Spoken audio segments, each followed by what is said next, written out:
Shalom, salam sehat, salam sejahtera buat kita semua. Kepada para kaum perempuan tangguh Distrik 18 Jabar Tinggi Y ini. Semoga kita dalam keadaan sukacita dan penuh dengan kasih karunia Tuhan. Untuk mengawali bulan November kita tahun 2024 ini, ada baiknya kita bersyukur dari dalam doa bahwa Tuhan telah menyertai kita. Mari kita bersatu di dalam doa. Terima kasih Bapa Surgawi atas cinta kasih Tuhan dalam hidup kami, di mana Tuhan menyertai kami sepanjang hidup kami, khususnya menjalani kehidupan di bulan Oktober yang lalu. Saat ini Tuhan, kami berserah sujud kepadamu.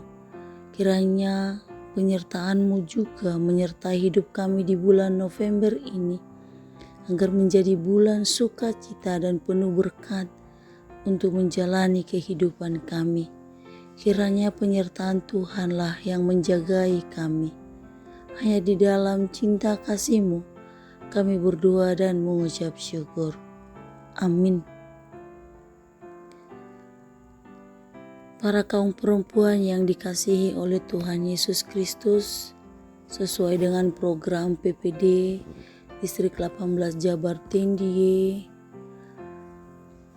ayat yang dipilihkan di bulan November ini adalah terambil dari surat Apostel Paulus kepada jemaatnya di Galatia pada pasal 2, diawali dari ayatnya yang ke-15 sampai ayat 21. Demikian firman Tuhan, yang terutama juga untuk orang Kristen keturunan Yahudi. Menurut kelahiran kami adalah orang Yahudi dan bukan orang berdosa dari bangsa-bangsa lain. Kamu tahu bahwa tidak seorang pun yang dibenarkan oleh karena melakukan hukum Taurat, tetapi hanya oleh karena iman dalam Kristus Yesus. Sebab itu kami pun telah percaya kepada Kristus Yesus, supaya kami dibenarkan oleh karena iman dalam Kristus dan bukan oleh karena melakukan hukum Taurat. Sebab ada seorang pun dibenarkan oleh karena melakukan hukum Taurat. Tetapi jika kami sendiri sementara kami berusaha untuk dibenarkan dalam Kristus, ternyata adalah orang-orang berdosa. Apakah hal itu berarti bahwa Kristus adalah pelayan dosa? Sekali-kali tidak. Karena jikalau aku membangun kembali apa yang telah kurombak, aku menyatakan diriku sebagai pelanggar hukum Taurat.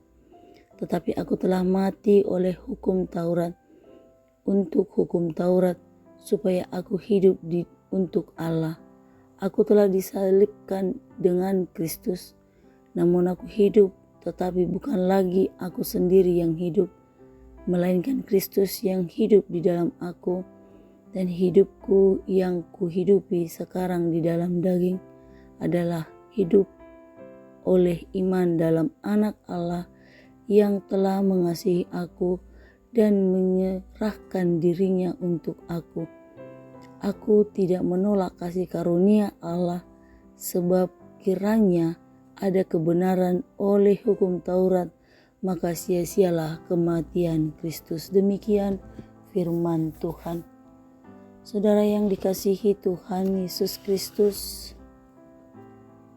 yang menjadi tema dalam firman Tuhan kali ini, saya ambil dengan mengatakan kita diselamatkan oleh karena kasih karunia Tuhan, bukan karena perbuatan baik kita. Jika kita melihat perjalanan hidup kita, terkadang dengan cara Tuhan, Dia selalu memperbaharui hidup kita.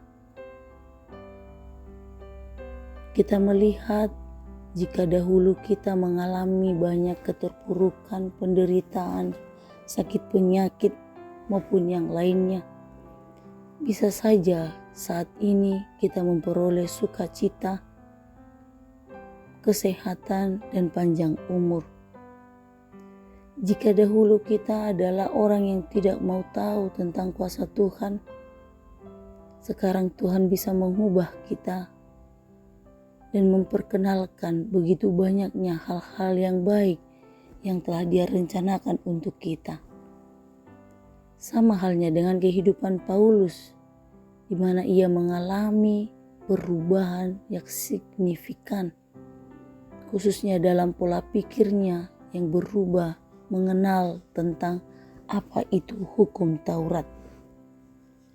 Dalam hal ini, ia mengetahui dalam pengetahuannya, pekerjaannya, bahwa hukum Taurat itu merupakan satu prioritas yang harus dikerjakan. Inilah pola pikir Paulus yang sebelumnya sangat berbeda sekali. Sekarang menjadi berubah, menyatakan bahwa hukum Taurat itu hanya menyatakan kebenaran saja. Jadi bukan hukum Taurat itu berguna untuk menjadi membenarkan kita. Jika hukum Taurat itu diberikan oleh Allah sendiri kepada Musa, kemudian Musa memberikannya kepada bangsa Israel untuk jalan mengingatkan mereka agar tidak meninggalkan hal-hal yang baik dan berubah ketika mereka mengalami jatuh ataupun terpuruk di dalam dosa. Tujuannya adalah supaya mereka tahu bahwa mereka berdosa, mereka mencuri, mereka berzina, mereka berbohong, mereka melanggar semua hukum Taurat Allah. Semua itu memiliki hukum yang terencana dari Allah. Sebab sebelum adanya hukum Taurat, ada hati nurani yang bergerak, sehingga inilah yang dinyatakan oleh Paulus. Bukan karena engkau melakukan hukum Taurat, kamu dibenarkan oleh Tuhan, tetapi hanya karena penyertaan Yesus Kristus sendiri kamu dibenarkan. Inilah pola pikir yang berbeda sekali. Yesus datang tidak menyediakan hukum Taurat, namun Yesus datang untuk menggenapi hukum Taurat tersebut. Yesus bukan di bawah hukum Taurat itu, karena Yesus adalah yang membuat hukum itu sendiri. Dan di dalam hukum itu ada Yesus di dalamnya. Karena Yesus adalah Allah itu sendiri. Dalam konteks ini menjadi kebenaran. Ini menjadi berarti bahwa hukum Taurat bukan menyelamatkan saudara, melainkan engkau diselamatkan oleh karena kasih karunia Tuhan.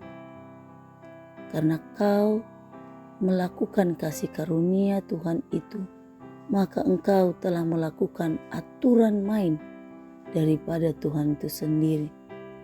Ingat, jangan sampai terbalik. Engkau melakukan aturan main supaya engkau diselamatkan, bukan. Namun hanya karena kasih karunia Allah lah kita diselamatkan. Kita lihat dalam ayat 20, ada pernyataan di dalam ayat tersebut. Ini adalah ayat yang luar biasa, yang pernyataannya, namun aku hidup bukan lagi aku yang hidup, tapi Kristus yang hidup di dalam diriku. Ini menyatakan ada keterikatan satu antara dengan yang lain.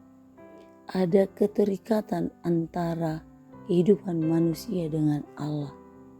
Sebab itu ada perubahan yang dimintakan dalam ayat 20. Di dalam ayat 21 juga demikian. Jelas sekali dinyatakan bahwa hukum Taurat itu adalah kebenaran. Maka kematian Yesus itu adalah sia-sia jikalau kita tidak meyakini Dia. Maka aku tidak akan menolak kematian Kristus. Ini merupakan perubahan yang luar biasa dari Apostel Paulus.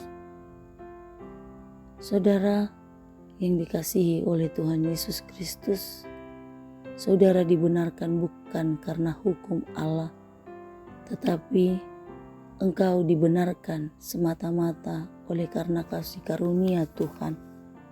Sehingga demikian juga hukum Taurat itu menjadi sebuah bagian dari firman Tuhan yang telah dibenarkan oleh karena kasih karunia Tuhan.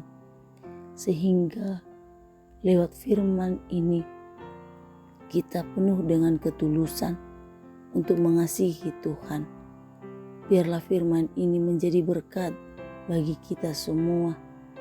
Biarlah firman ini menjadi satu keterikatan kita bahwa kita berbuat baik bukan untuk diselamatkan, namun memang telah diselamatkan oleh kasih karunia Tuhan.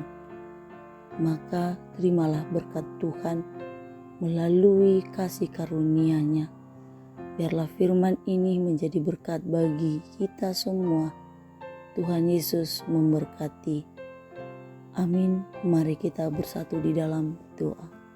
Terima kasih Bapa Surgawi, kami telah mendengarkan firman-Mu. Kiranya firman-Mu ini menjadi pelita dalam kehidupan kami, sehingga kami tidak lagi selalu menanti bahwa kami ingin memperoleh kasih karunia, namun semuanya itu telah Tuhan anugerahkan bagi kami. Walaupun pada saat ini Tuhan selalu menguji iman dan kepercayaan kami, agar kami selalu setia dengan Engkau. Biarlah Tuhan setiap perbuatan-perbuatan baik yang kami lakukan menjadi sukacita bagi Engkau dan sukacita bagi orang-orang yang telah kami tolong, dan kami berikan yang terbaik bagi mereka. Biarlah Tuhan penyertaan-Mu di dalam bulan November ini menjadi sukacita yang baik. Terima kasih Bapa. Amin. Demikian para kaum perempuan yang Tuhan Yesus sayangi, firman Tuhan yang mampu dan yang dapat kami sediakan buat kita semua. Kiranya Tuhan Yesus yang memberkati perjalanan hidup kita dalam bulan November ceria ini. Tuhan Yesus memberkati. Shalom.